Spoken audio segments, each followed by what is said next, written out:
بسم اللہ الرحمن الرحیم نحمده ونصلی ونسلم علی رسولہ الکریم اما بعد میرے عزیز اور بھائیو، ایک ایسا عنوان ہے جس پر میں گفتگو کروں گا انشاءاللہ اللہ تعالیٰ کی توفیق سے، اللہ کے فضل و کرم سے، کہ عام طور پر اس عنوان پر اور اس موضوع پر نہ تقریریں ہوتی نہ بیانات ہوتے، اور اگر میں یہ کہوں کہ میں نے اپنی پوری زندگی میں آج تک اس موضوع پر کوئی تقریر نہیں سنی تو غلط نہیں ہوگا، یا یہ کہہ دوں کہ یاد نہیں ہے کہ کبھی پوری زندگی میں اس موضوع پر کوئی تقریر اور بیان کسی سے سنا ہو، اور اہم بہت ہے۔ جی ہاں، اس لیے طبیعت چاہی کہ اس عنوان پر کچھ گفتگو ہو۔ رمضان المبارک کے موقع پر جب ہمارا یہ سلسلہ الحمدللہ چلا ہوا تھا تو اشارتاً کچھ باتیں ضرور ہوئی، اشارتاً کچھ باتیں میں نے عرض کی تھی۔ بہرحال آج ایک وضاحت کے ساتھ اچھی طرح عرض کرتا ہوں، اور عنوان اور موضوع ہے کہ ہر مومن اور مسلمان کو جو اللہ پر اور یوم آخرت پر ایمان رکھتا ہے، اور اس کا یہ ایمان ہے کہ مرنے کے بعد مجھے اللہ عز و جل کی بارگاہ میں پیش ہونا ہے، اور دنیا میں جو کچھ میں نے کیا ہے حقوق اللہ کے سلسلے میں اور حقوق العباد کے متعلق، تو ان کے بارے میں جواب بھی دینا ہوگا، جزا و سزا کا بھی سامنا کرنا ہوگا۔ تو مسلمان کو چاہیے کہ موت سے پہلے اگر کچھ اس کے اس طرح کے معاملات ہوں، بخاری شریف کی روایت ہے، حضرت عمر رضی اللہ عنہ راوی ہیں، بخاری شریف کی روایت ہے، حضرت عمر رضی اللہ عنہ راوی ہیں، نبی اکرم صلی اللہ علیہ وسلم نے ارشاد فرمایا، جس مسلمان کے پاس اس کے کسی معاملے میں، مالی معاملات، تعلقات کے معاملات، کسی میں کوئی ایسی بات ہو جو وصیت کے قابل ہو، یعنی وہ ضروری سمجھتا ہو، یعنی وہ من جانب اللہ تعالیٰ کی طرف سے ایسے اہم کچھ معاملات ہیں کہ اگر وہ سورٹ آؤٹ نہ ہوئے، حل نہ ہوئے، اور ان کے بارے میں کوئی وضاحت نہ ہوئی تو مواخذہ ہوگا اور پکڑ ہوگی، تو اسے چاہیے کہ 2 راتیں بھی وصیت کے بغیر نہ گزارے، یعنی وصیت کر کے کسی کاغذ پہ لکھ دو، ریکارڈ کر کے رکھ دو، کسی کے سامنے بتا دو اور اس پر گواہ بنا لو، لیکن کوئی نہ کوئی صورت ایسی وصیت کی رکھنی چاہیے۔ ایک آدمی ہے کہ کوئی حقوق کسی طرح کا کچھ اس کے ذمے، بالکل صاف زندگی ہے اور کوئی معاملہ کسی سے کچھ بھی نہیں ہے کسی بھی طرح کا، تو الگ بات ہے، لیکن عام طور سے ایسا ہوتا نہیں ہے میرے بھائیوں۔ ہم جب رات دن اپنے رشتہ داروں کے ساتھ، متعلقین کے ساتھ، کاروباری تعلق، معاشرت کا تعلق، تو کسی کے ساتھ کچھ باتیں، کسی سے کچھ مالی معاملات رہتے ہی ہیں۔ اس لیے نبی اکرم صلی اللہ علیہ وسلم فرماتے ہیں، چنانچہ حضرت عبداللہ بن عمر رضی اللہ عنہ کا ارشاد ہے کہ جس دن سے میں نے اس بات کو نبی کریم صلی اللہ علیہ وسلم سے سنا، اس دن کے بعد سے ایک رات بھی نہیں گزرنے پائی کہ میں نے وصیت نامہ لکھ کر اپنے پاس رکھ لیا۔ جن کو آخرت کی فکر ہوتی ہے، یہ جو اصحاب محمد صلی اللہ علیہ وسلم تھے میرے عزیزو، ان کی شان خاص یہ تھی کہ سمعنا و اطعنا، بس ادھر سنا اور مجسم اطاعت، فرم برداری۔ جی ہاں، اس لیے وصیت کے سلسلے میں عام طور سے غفلت ہے۔ اچھے خاصے لوگوں سے اگر پوچھے بھئی تم نے وصیت نامہ کو لکھ کے رکھا ہے، کچھ ایسی باتیں ہیں ضروری جو بتانے کی تم سمجھتے ہو، اگر موت آئے، مفتی شفیع صاحب رحمۃ اللہ علیہ نے جب حضرت تھانوی سے پوچھا تھا کہ خاص جامع نصیحت تو یہی فرمائی تھی، اس طرح زندگی گزارو کہ اگر ملک الموت آئے تو یہ کہنے کا وقت نہ ہو، یہ دل کی تمنا نہ ہو کہ لولا اخرتنی الی اجل قریب۔ تو میرے عزیزو، اگر معاملات ہمارے الجھے ہوئے ہوں، اٹکے ہوئے ہوں، کسی سے قرض لے رکھا ہے، کچھ پتہ نہیں ہے، امانتیں ہیں لوگوں کے لے رکھی ہے، دے رکھی ہے، زمینی معاملات، جی بہنوں کے وراثت کے معاملات، کچھ یتیم بچوں کے مدرسوں کے حساب کتاب اور مسجدوں کے حساب کتاب، نہ معلوم کون سی یہ صدقہ ہے، یہ للہ ہے، یہ زکوٰۃ ہے، یہ اتنی باقی ہے، اتنی ادائیگی ہے، کچھ مسئلہ صاف کر کے رکھا نہیں۔ اور ایک روایت حضرت جابر رضی اللہ عنہ کی ہے، نبی کریم صلی اللہ علیہ وسلم نے ارشاد فرمایا، جو شخص وصیت کر کے دنیا سے رخصت ہو، خلاصہ پیش کر رہا ہوں، جو شخص وصیت کر کے مرا دنیا سے اور یہاں سے اس حال میں گیا تو وہ راہ مستقیم اور پسندیدہ طریقے پر مرا، اور جو شخص اس حال میں دنیا سے گیا تو وہ تقوی و شہادت پر اس کا انتقال ہوا۔ اور کیا عظیم الشان فضیلت ہے، اس حال میں اس کا انتقال ہوا کہ اس کی بخشش کر دی گئی۔ یعنی اللہ کے رسول علیہ الصلاۃ والسلام کی زبان مبارک سے گواہی دی جا رہی ہے کہ جس کے ساتھ اس طرح کے حقوق متعلق ہوں اور وہ وصیت کر کے دنیا سے جائے۔ میں نے عرض کیا کہ وصیت آج کل تو ماشاءاللہ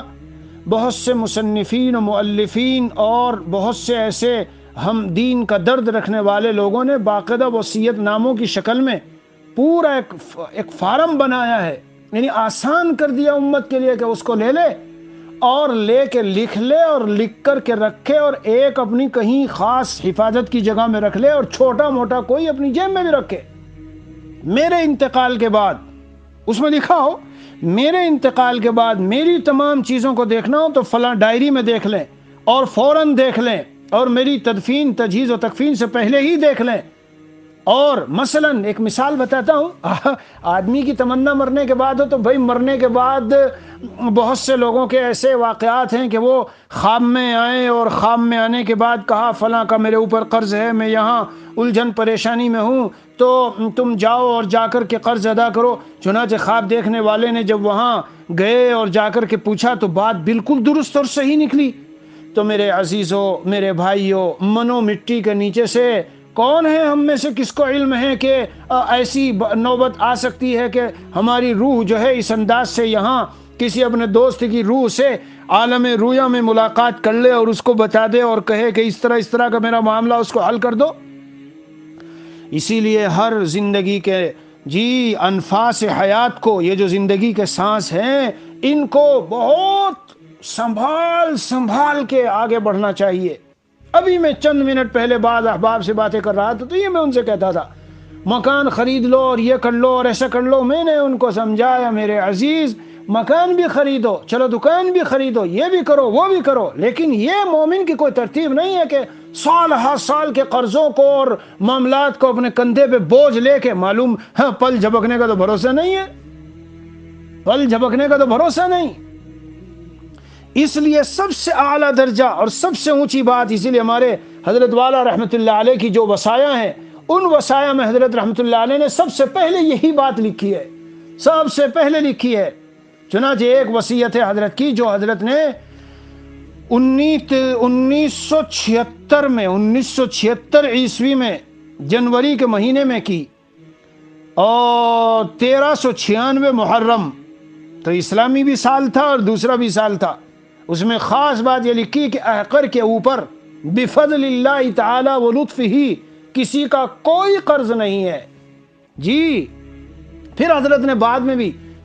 ایک وصیت نامہ لکھا۔ یہ اللہ والے ہوتے ہیں، ڈرتے رہتے ہیں، نہ معلوم کب دنیا سے جانا پڑے۔ احقر کے اوپر بفضل اللہ تعالی و لطفہ کسی کا کوئی قرض نہیں ہے۔ یہ اللہ والوں کی شان ہوتی ہے کہ اس طرح زندگی گزارتے ہیں، بالکل بے فکر اور مطمئن، اس طرح کے آخرت کے لیے تیار۔ تو آج کا یہ عنوان اس کا خلاصہ ہے کہ ہم میں سے ہر ایک، دیکھو تقریر سن کے اور سوچ کے نہ لیٹنا، بلکہ غور کرنا کیا میرے معاملات سب لکھے ہوئے ہیں، اور اگر نہیں لکھے تو سونے سے پہلے گھنٹہ، 1.5 گھنٹہ، 2 گھنٹے نکالو اور موٹے موٹے معاملات سارے لکھو۔ اس لیے کہ آج کل کے تو حالات یہ ہیں کہ رات کو سونے کے لیے آدمی لیٹا تو صبح کو اٹھا نہیں، پتہ نہیں چلا کیسے دنیا سے چلا گیا، رخصت ہو گیا، اچانک موت ہے۔ اور یہ جو جس دور میں ہم چل رہے ہیں اور جن حالات میں یہ بیان کر رہا ہوں، کتنے احباب روزانہ خبریں مل رہی ہے، چلے گئے۔ تو میرے عزیزوں اور مسلمان بھائیوں اور اللہ تعالیٰ کے سامنے حاضری کا خوف رکھنے والے، اللہ تعالیٰ کے سامنے پیشی، اللہ کے سامنے حاضری کا خوف، یہ بہت بڑی نعمت ہے۔ قرآن میں کئی جگہوں میں اس کا تذکرہ ہے، وَلِمَنْ خَافَ مَقَامَ رَبِّهِ جَنَّتَانِ، جو اپنے اللہ کے سامنے کھڑے ہونے سے ڈرے، تو ڈریں گے مرنے کے بعد نہیں، یہاں دنیا میں جنتان، اس کو 2 جنتیں ہیں۔ بعض علماء نے اور مفسرین نے اس کی تفسیر میں بھی لکھا جنت فی الدنیا، بہرحال اس تفصیل میں نہیں جانا مجھے، لیکن یہ لکھا ہے کہ جنت فی الدنیا، ایک تو دنیا میں جنت ملتی ہے برضاء المولا، ایسے بندے جو دنیا میں رہتے ہوئے اللہ تعالیٰ کے سامنے کھڑے ہونے اور وہاں کے پیش ہونے سے ڈرتے ہیں، اور آخرت کی زندگی کے معاملات یہاں سب سارٹ آؤٹ کر کے صاف شفاف رکھتے ہیں، یعنی تعلق مع اللہ، اپنا اللہ سے تعلق اور بندوں کے ساتھ جو معاملات ہیں وہ سب صاف رکھتے ہیں، تو جنتان، دو جنتیں، ایک جنت دنیا میں کہ اللہ راضی ہے ان سے، اور جس سے اللہ راضی ہو، میرے بھائیو اللہ کو راضی کر کے دیکھیے، مر مٹ کے دیکھیے اللہ پر، اللہ راضی کیسے ہوتے ہیں۔ گناہوں کی کو بالکل چھوڑ دیں، خواہشیں آئے خواہشوں کو پامال کرو، جتنا بھی جی چاہے، لیکن جی چاہی پر نہ چلو، رب چاہی پر چلو، اور طاعات پر جمنا، مضبوطی سے قائم ڈٹنا، نمازیں ہوں تو خشوع و خضوع سے نمازیں، تلاوت، ذکر و اذکار، اللہ کی یاد، تسبیحات، جی ہاں نماز کو خشوع و خضوع سے وقت پر پابندی سے پڑھنا، غفلتوں کے بغیر پڑھنا۔ بہرحال تو جسے آخرت میں جا کر اللہ کے سامنے حاضر ہونے کا ڈر ہوگا تو وہ ضرور ایسی وصیت، اس لیے میں عرض کرتا ہوں کہ سونے سے پہلے وصیت تیار کر کے رکھیے،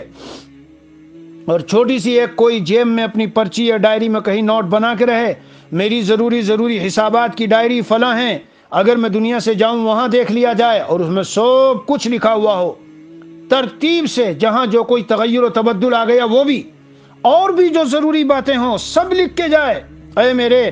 بعد میں رہنے والے لوگوں، جب محسوس کر لو کہ مجھے موت کا وقت قریب ہے اور میں دنیا سے جانے کے قریب ہو رہا ہوں، تو میرے پاس کھڑے ہو کر سورہ یاسین شریف کی کثرت سے تلاوت کر لینا، کلمہ طیبہ کی مجھے تلقین کرنا۔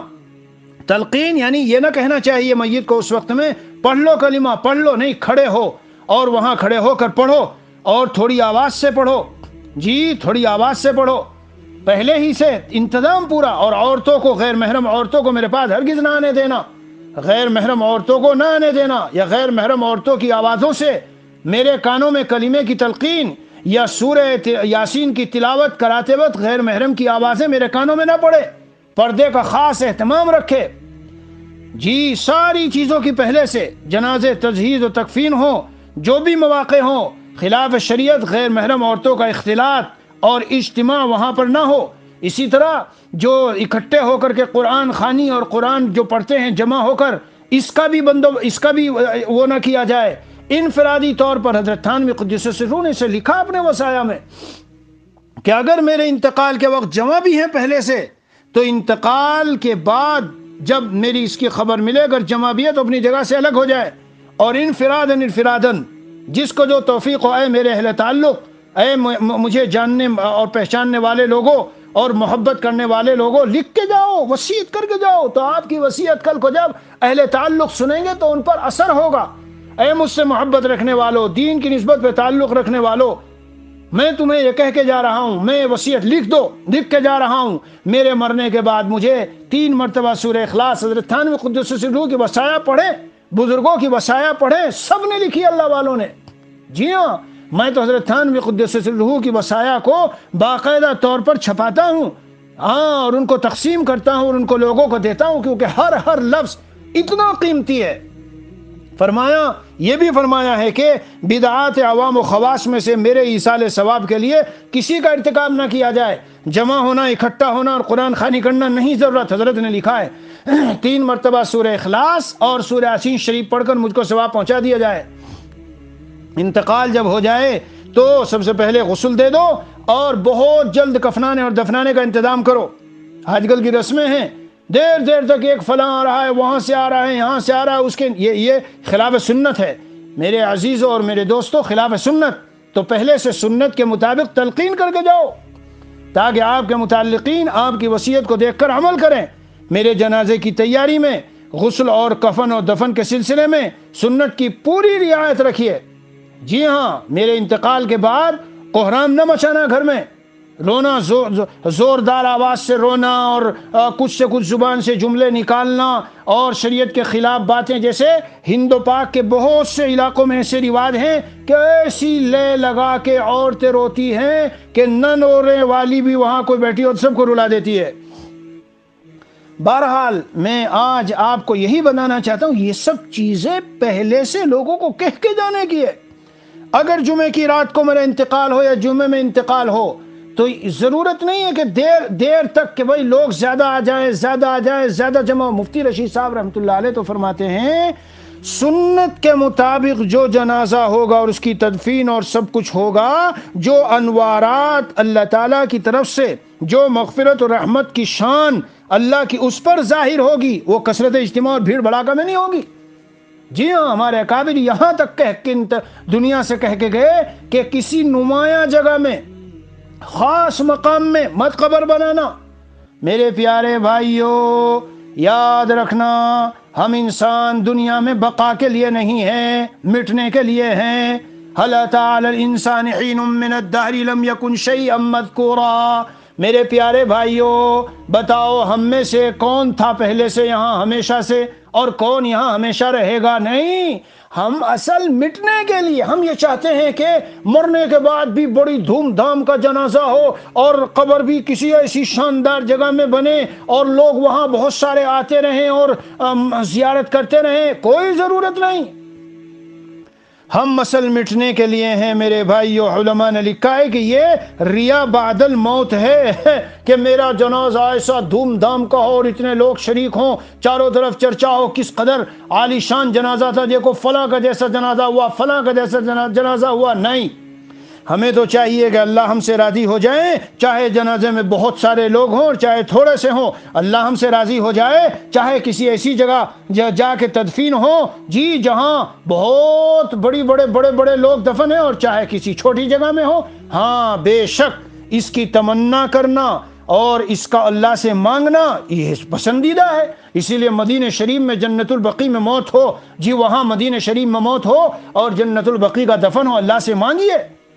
نعمت ہے. جنت المعلا کی تدفین ہو، جیسا کہ کل ہی ہمارے مخلص دوست تھے، بڑے بہت ہی ملنسار اور بڑے کریمانہ اخلاق کے مالک حضرت مولانا شمشاد صاحب قاسمی جدے میں رہتے تھے مدتوں سے، بہت گہرا تعلق تھا، اور کل تو اور زیادہ تعلق کا احساس ہوا جب انتقال کی خبر ملی. ان کا انتقال ہوا، آج جنازے کی نماز حرم شریف حرم مکی میں پڑھی گئی جی. اور جیسے میں نے سنا کہ جنت المعلا میں تدفین ہوئی، اللہ تعالی مغفرت فرمائے اور مبارک فرمائے. یہ نعمت ہے اللہ کی طرف سے میسر ہو. بہرحال آج کا جو میرا عنوان ہے تو اسے ذہن میں رکھو میرے عزیزو. یہ پہلے سے سب چیزیں لکھ کے رکھ لو اور اپنے رشتہ داروں اور گھر والوں کو کہہ کے جاؤ، پہلے سے تلقین کر دو کہ سنو دیکھو خبردار، میں یہ نصیحت کر رہا ہوں اور تاکید سے کہہ رہا ہوں، میری ان ساری باتوں کی پابندی کی جائے. مثلاً جب میرا انتقال ہو جائے تو میری نماز جنازہ کے لیے کوئی شہرت یافتہ کے دنیاوی اعتبار سے بڑے مقام والا نہیں، متبع سنت و شریعت اللہ والے سے نماز پڑھواؤ. متبع سنت و شریعت اللہ والے سے نماز پڑھوانا. اپنے گھر والوں کے لیے، متعلقین کے لیے لکھ کے جاؤ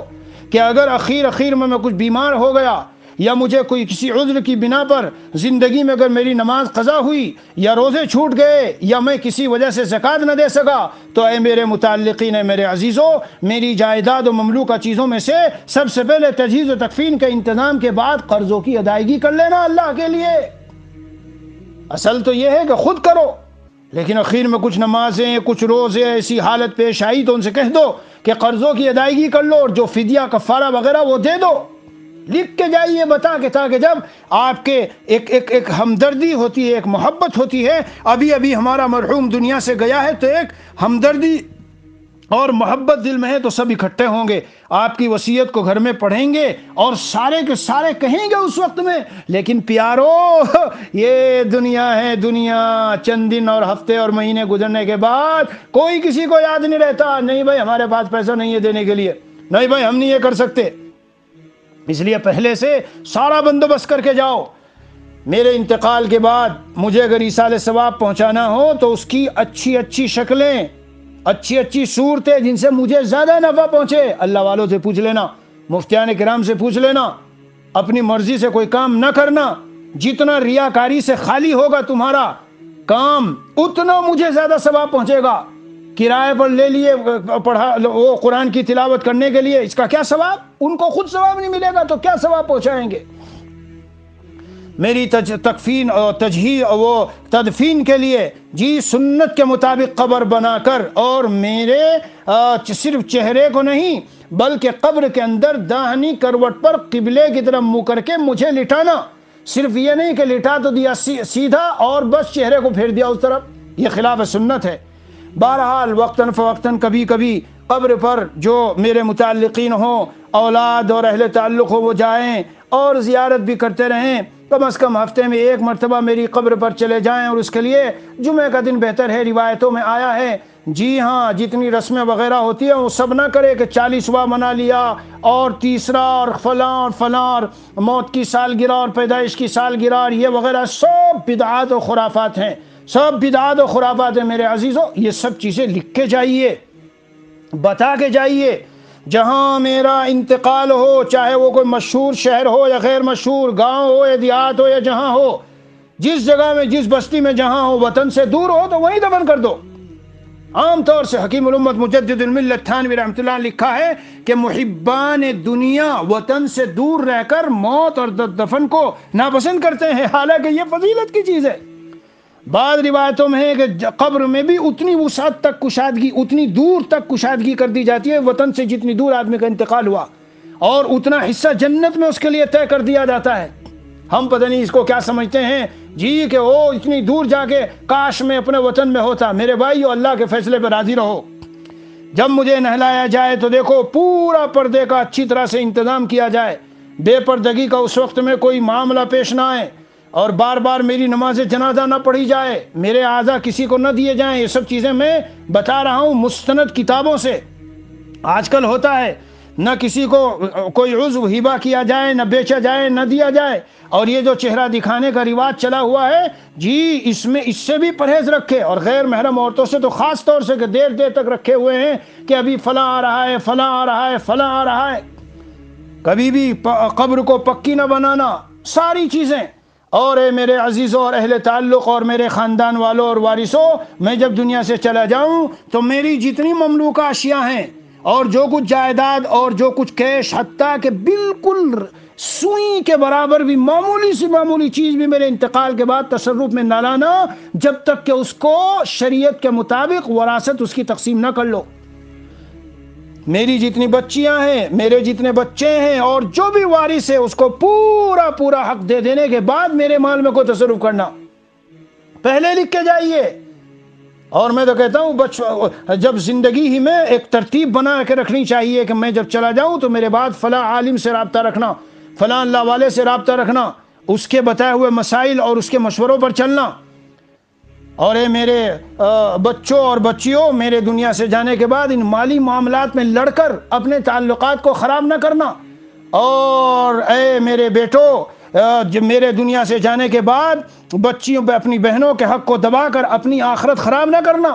اور اپنی اولاد اور اپنے گھر کی تباہی کا ذریعہ نہ بننا۔ جو لوگ سن لو، جو میرا بیان سن رہے ہیں، جو لوگ بہنوں کی میراث دبا کر جی مالی اعتبار سے بڑھنا چاہتے ہیں، وہ دنیا و آخرت میں اپنی تباہی بربادی مول لے رہے ہیں۔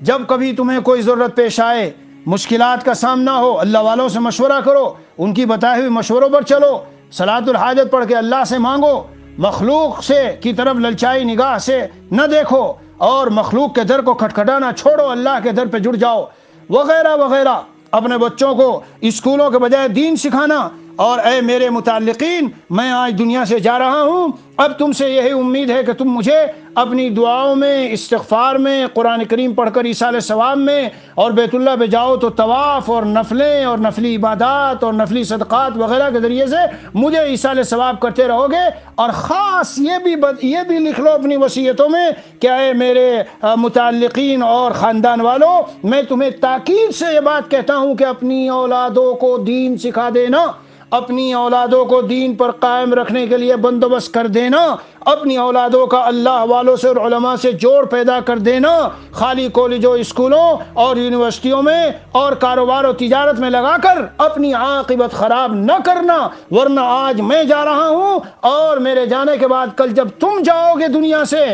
تو پچھتاؤ گے اور پریشان ہوگے کہ میں نے جو کچھ چھوڑا، مال بھی اور اولاد بھی اور جو کچھ بھی چھوڑا ہے اپنے پیچھے، سارا بیکار ہو گیا، سب خراب ہو گیا۔ کیوں؟ اب میرے جانے کے بعد یہ ان میں سے مجھے کوئی کام آنے والا نہیں۔ لیکن اگر دین سکھایا، عالم بنایا اور اللہ والے بنایا اور ان کو سمجھایا جی، اور وہ سب جانتے ہوں گے تو آپ کے کام آئیں گے۔ یہ ساری باتوں کا خلاصہ ہے میرے حضرت والا رحمت اللہ علیہ نے پورا وصیت نامہ مرتب کیا ہے۔ انشاءاللہ میں آپ کو وہ وصیت نامہ تحریری شکل میں حضرت والا کے ہاں سے ترتیب دیا ہوا بھی بھیجوں گا آج ہی اس میں، تو اس کو دیکھو، لکھو اور اس سے اپنے نکال کر خلاصہ اور اپنی وصیت لکھ کے رکھو۔ اللہ ہم سب کو موت سے پہلے بھرپور طریقے سے موت کی تیاری کی توفیق دے، اور اللہ تعالیٰ اس حال میں ہم دنیا سے جائیں کہ اللہ بھی ہم سے راضی ہو اور ہم تمام طرح کے حقوق سے بالکل ہمارا جو کندھا ہے وہ بالکل خالی ہو اور صاف ہو۔ وصلی اللہ علی النبی الکریم وعلی آلہ واصحابہ اجمعین والحمد للہ۔